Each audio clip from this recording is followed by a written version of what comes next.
So I'm going to be reviewing Shantae Half-Genie Hero. But since Half-Genie Hero is actually the 4th game in the Shantae franchise, and since some of you might not know about the series, and since I haven't talked about it much before, I figured I'll briefly talk about the first 3 games first. There will be spoilers ahead. If you want to skip to the review of Half-Genie Hero, click the timestamp here. This is going to be a little long-winded. The first Shantae game, simply titled Shantae, was released in 2002 for the Game Boy Color.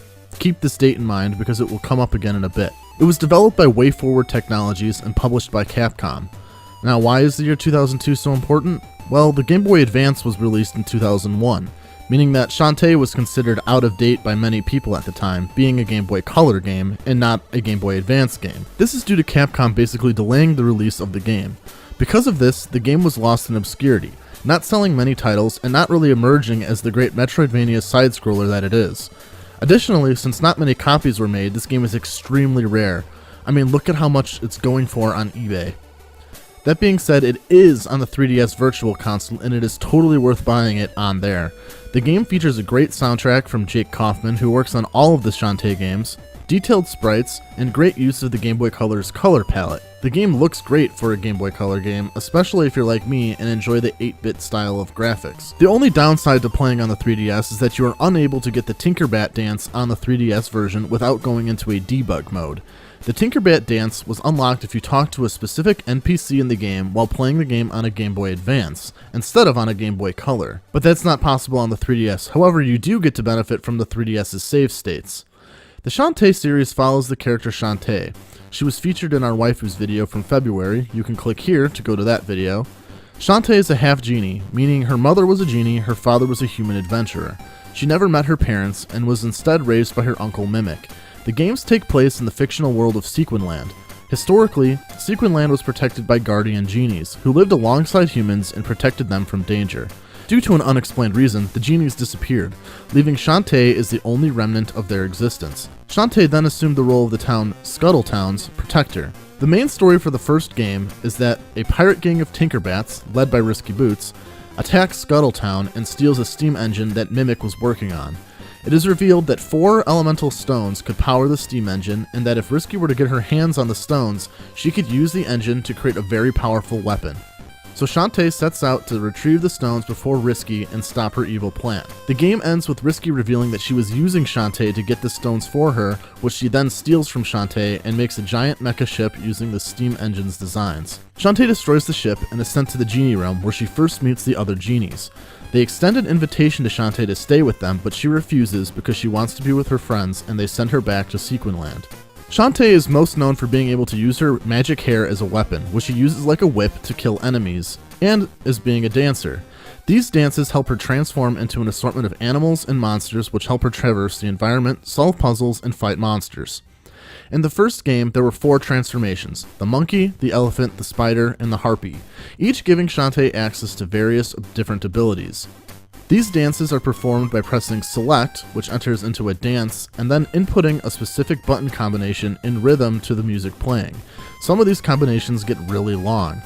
Shantae is a Metroidvania style game, meaning you traverse an open world map going from town to town, completing quests, gaining items, and fighting dungeons along the way. Each dungeon contains a transformation dance and a boss to fight, which is protecting one of the stones.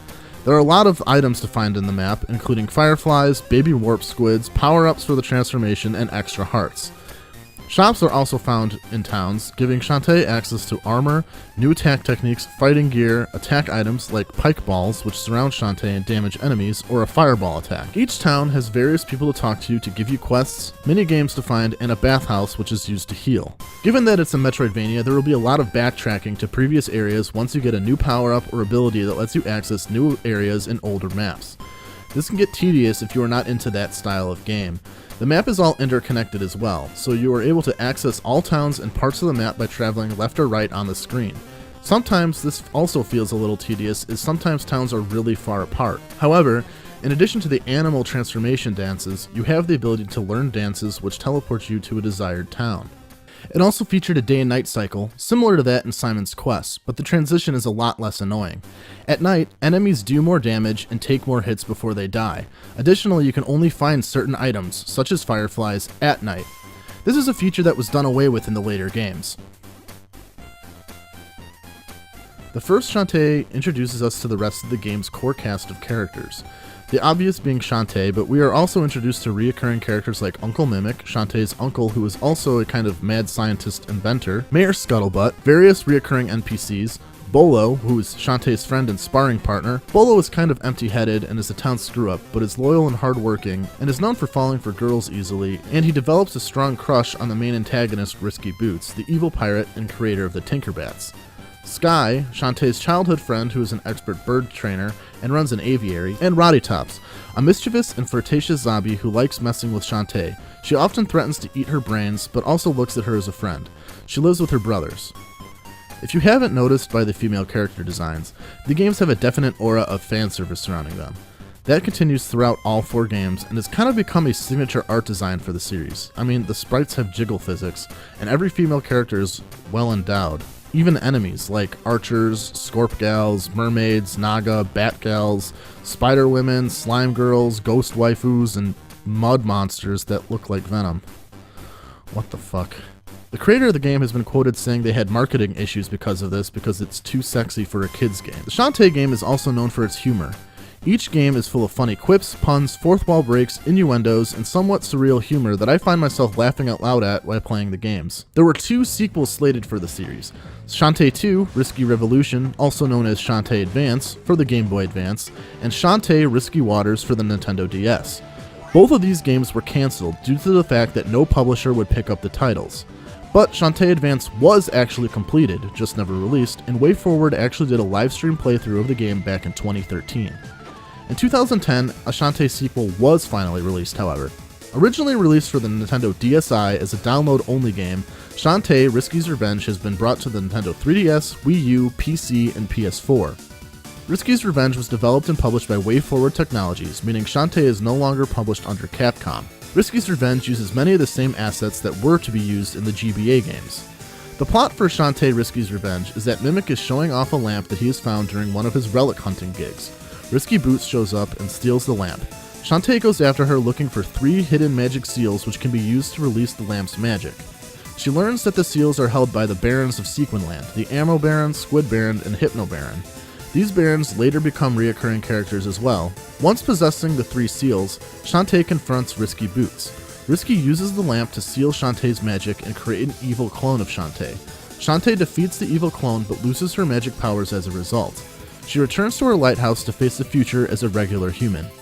Gameplay for Risky's Revenge is very similar to the first game.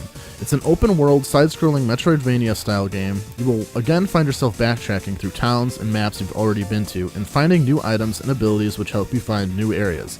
The game expands on the interconnectivity of the world, giving layers to each map, which you can jump between the background and foreground, giving the game more depth than the first one had, and giving an overall sense that the map is much larger. Dances are simplified. There's no longer a combination of buttons to impress. You simply hold the dance button down and release it at a certain time during the dance to transform.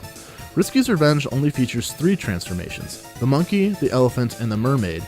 There are no teleportation dances, and instead you can only teleport using warp squid statues that you find littered about. Like the first game, there's also an abundance of items and power-ups to find hidden throughout the game, and things to buy in the town's shops as well as dungeons to explore. I really like the look of this game as well, though it does look a little weird on the PC as it's stretched to meet a resolution. The game was originally a DS game, but I think it looks better on PS4 or Wii U in comparison, as the sprites on PC are very stretched out, making things look more pixelated, but it still has an appealing 16-bit look. The third game in the series is Shantae and the Pirate's Curse. Pirate's Curse was released in 2014 for the Nintendo 3DS eShop, and has since been ported to Wii U, PC, Xbox One, and PS4. The game was developed and published by WayForward Technologies and featured additional art design by Entai Creates, who went on to work on the Gunvolt series and worked on Mighty No. 9 and the Mega Man Zero games. Pirate's Curse is the direct sequel to Risky's Revenge. Following the events of the second game, Shantae is now without her genie powers. One morning, she wakes up to see that the Ammo Baron is attacking Scuttletown. Upon defeating the Ammo Baron, it is revealed that Mayor Scuttlebutt has sold the ownership of Scuttletown to the Ammo Baron, and Shantae is sentenced to having her hair cut off for attacking the town's new mayor. Shantae returns home and decides to take a bath, only to realize that she doesn't own a bathtub, and it's actually a trap of the evil Risky Boots. Risky then takes her to Mimic's lab, where a captured Tinkerbat resides. It transforms into a deranged Cacklebat, which Shantae defeats, and the bat releases evil magic. Risky gives the lamp from Risky's revenge back to Shantae, who promptly captures the dark magic. Risky reveals that the dark magic must be coming from the Pirate Master, her old captain who was defeated long ago by the Protector Genies, and is trying to resurrect himself. In order to stop the impending evil, Risky and Shantae team up to find the dark magic and destroy the Pirate Master's evil dens. Along the way, Shantae finds Risky's pirate gear, which Shantae uses in place of her lost magic. We are also introduced to a few more new characters, the Techno Baron and Twitch and Vinegar, two of the Ammo Baron's minions. Shantae also finds a human version of Roddytops lost in the underworld. This human Roddytops reveals that she and Shantae were friends when she was alive, which creates a bit of a plot discrepancy since Roddytops and Shantae don't meet each other until the first game, and Shantae doesn't seem to have any memory of knowing Roddytops previous to their encounter. Eventually the duo find the Pirate Master, who is able to revive himself. Shantae releases the dark magic she had collected, only to discover that it was actually her magic, which wasn't destroyed, but rather released into Sequinland. Shantae absorbs her magic back, and with Risky's help, defeats the Pirate Master. Risky returns to her life of piracy, and Shantae becomes a half-genie once more. Pirate's Curse is actually different from the first two games gameplay-wise. Yes, it's still a 2D side-scrolling platformer, but it has much less Metroidvania elements and doesn't feature the open world. Each level is separated off into its own mini-open world, which you travel via Risky's boat. You can only visit a specific island once you find a map leading to it. Within each island, you still have a secret area, hidden items to collect, mini-quests, and dungeons to find. And you still find yourself backtracking through these locations once you get certain items, but the overall map is not some huge interconnected world. Additionally, Shantae doesn't have her genie powers. That means that there are no dances. Instead, you get Risky's arsenal, including her pistol, her hat, her boots, her cutlass, and her cannon. These give Shantae's abilities like a charge attack, a glide, and a double jump. Like the other two games, Jeff Kaufman's soundtrack is incredible, and the pixel art style of graphics looks great, and it's really appealing. Overall, these three games are great. I highly recommend each one. The Shantae games are really fun with great characters, graphics, and soundtrack, and a great sense of humor. Especially if you're a fan of retro-style games, go get these. I got about 6 to 10 hours of gameplay for each one, including time spent finding all of the items. If you're wondering where to start, I started with Risky's Revenge, though I would suggest starting with the first game, since there are a lot of little jokes and references you might miss if you haven't played the previous ones. Out of the three, I think Pirate's Curse is the best one, despite being the most different.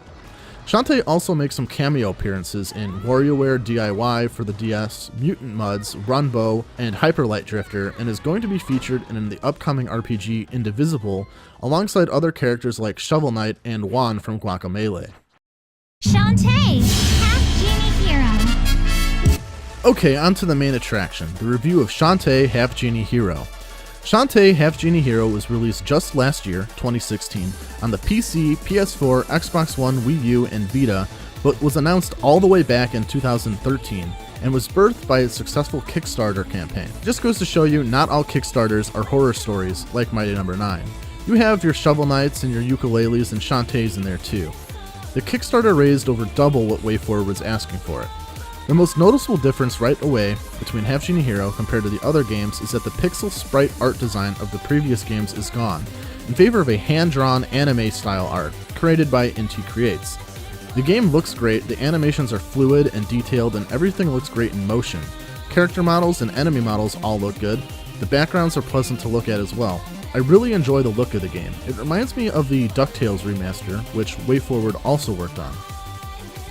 Jeff Kaufman also returns once again to work on the soundtrack, and I think this game contains some of his best work. It was really fun to listen to while playing. The story of Half-Genie Hero is that Shantae awakens one night when she hears a weird voice. She follows the mysterious voice to her Uncle Mimic's workshop, where he finds a hidden basement in her uncle's lab. She then wakes up again, revealing that the encounter was only a dream. She goes to visit her uncle and finds him working on a new invention, the dynamo, which he intends to use as a weapon to defend Scuttletown so that Shantae can get a break. Before he finishes the invention, however, Risky Boots steals the plan to the dynamo and attacks Scuttletown with the Poop Toot, forcing Shantae to stop her. Shantae is able to rescue the plans, but due to her failure to stop Risky's attack, the mayor fires her from her job as town genie and hires a new genie, Holly Lingerbean, who was actually voted on by the backers to be the new town protector.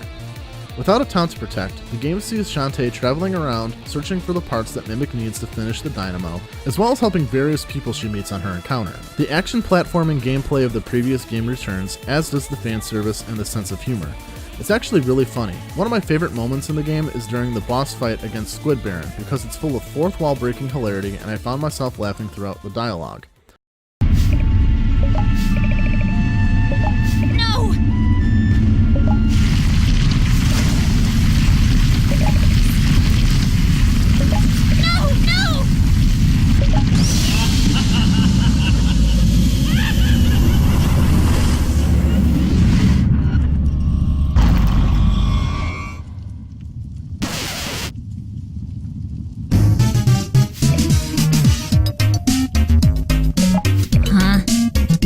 Squid Baron?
Half-Genie Hero takes a huge divergence from the other games. It's no longer really a Metroidvania style game. Gone are the open worlds, gone are the dungeons. Pirate's Curse started to explore this idea with the separated islands, but each island had hidden areas and a dungeon to explore within it. In Half-Genie Hero, each location plays out like a linear platforming level, with Scuttletown acting as a central hub where you can shop, heal, save, and travel to other levels. You will still need to backtrack through these levels once you acquire new items to reach areas throughout. There are still a lot of hidden items and hidden areas to explore within each level, but you are not traveling through a large map. Like I said, there are no dungeons. Every time you backtrack, you will be playing through the same level over and over again. For some people, this will be a big turnoff if you were a fan of the open world style of the previous games. Others will like the more linear nature of the game. Personally, I like the Pirate's Curse method best, of separating islands containing mini open worlds. But I still really enjoyed Half-Genie Hero. It made it feel more like you were picking a level in a game like DuckTales instead, though you can leave and replay levels as you please. Dancing returns in this game as well. Simply pressing the dance button will cause Shantae to dance, in which you press a corresponding directional button to transform as desired. In this game there are a whopping 14 dances, including transformations: monkey, elephant, harpy, spider, mermaid, crab, bat, dryad, blobfish, mouse, and jug, and ability dances revive, warp, and obliterate. If you were a Kickstarter backer, you would also be given a Tinkerbat transformation, and there was a succubus dance cut from the final game. These dances work the same as in past games, giving Shantae new abilities and ways to solve puzzles and traverse the stage. Every level has at least one boss fight too. These bosses are fun and creative. Some bosses are returning characters, like the Ammo Baron, others are brand new. There are also items that you can buy in the shop. Most of these items are either weapons or upgrades. Shantae can upgrade things like her attack damage and hair speed, or use pike balls and fire blast attacks. Each item can be upgraded with more money up to 3 times. This is where I have my biggest gripe with the game. Using the Jug transformation, it's super easy to farm gems early on in the game to get upgrades. Simply playing through the levels also gives a lot of gems, and you're able to basically purchase every upgrade by the end of the game. There's an item called Bubble, which reduces certain damage and can be upgraded into invincibility by its 3rd form, which protects the user from all damage. Typically, the item would deplete when Shantae's magic meter runs out, but if you find all the hidden art gallery keys and talk to the mayor, he gives you a tiara which makes your magic infinite. This means you have infinite invincibility. This means I fought the final 3 bosses without taking any damage. And even if I would have taken damage, the game gave me so many healing items just for playing it that I wasn't worried about dying anyway. So my biggest gripe in this game is that it's too easy. This is being rectified, however. March 8th, a new update is being added, Hardcore Mode, which will make the game more difficult. This is the first of the updates coming to Half-Genie Hero, and it will be free to everyone who has purchased the game. Given the Kickstarter goals, there are numerous other modes coming to the game as well. The first will be an entirely new campaign surrounding Risky Boots, where she will be playable, and this will be free to backers, but to everyone else it will be paid DLC. Other updates will include 2 new mission add-ons, a costume swap mode which gives Shantae different abilities based on what costume she is wearing, and story modes surrounding Bolo, Sky, and Rowdy Tops as playable characters. Overall, Shantae Half-Genie Hero is a solid adventure platformer. While it got away from the Metroidvania explory elements of the previous games, and I found it to be too easy by the end game, it was still a lot of fun. The gameplay mechanics were smooth and it felt good to play. The graphics were phenomenal.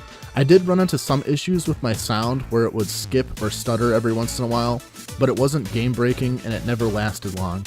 And without trying to spoil too much, there are some story inconsistencies with Half-Genie Hero, at least as far as how it relates to previous games.